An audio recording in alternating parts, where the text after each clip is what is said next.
Why do large SCADA systems have latency issues? Imagine trying to control a power grid or a large industrial plant from miles away.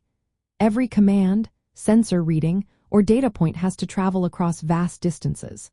That's where the challenge begins. Large supervisory control and data acquisition systems are spread out over huge areas, like across entire countries or continents. When data has to move from one end to another, it takes time. This delay is called latency. One big reason for latency is the physical distance data must travel. Signals go through different communication media like fiber optic cables, wireless links, or even satellites. Satellite links are especially slow because signals have to go up to space and back down, adding several seconds of delay. This means the farther the data has to go, the longer it takes to arrive. Another factor is the communication protocols used. These protocols are designed to make sure data is accurate and reliable. They requiring acknowledgment messages to confirm receipt.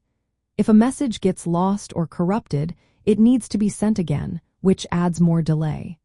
The process of checking, retransmitting, and confirming data takes extra time at each step. SCADA systems are also built to operate in real time. They need to respond quickly to changes to keep everything safe and stable.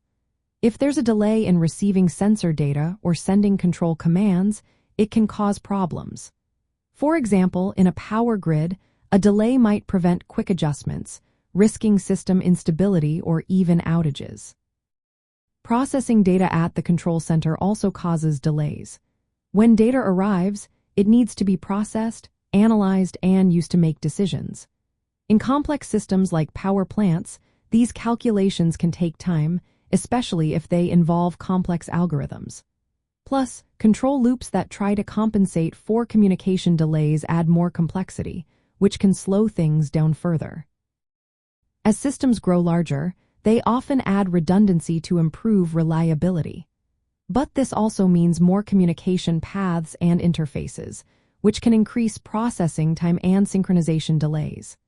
Sometimes, older equipment that uses outdated protocols or analog signals can slow down data exchange, creating bottlenecks.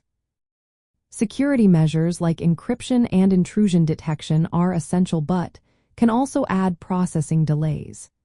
These security features requiring extra computation, which can slow down data flow, especially on hardware that isn't very powerful. Managing latency involves designing communication networks that balance speed and reliability. Engineers use predictive control algorithms to anticipate delays and adjust accordingly. They also choose protocols with timestamping and event sequencing to handle temporary disconnections smoothly.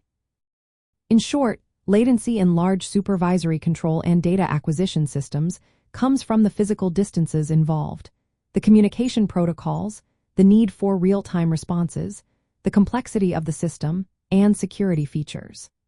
Electrical engineers work hard to optimize these factors by improving network infrastructure, refining control algorithms, and designing systems that keep everything running smoothly and on time.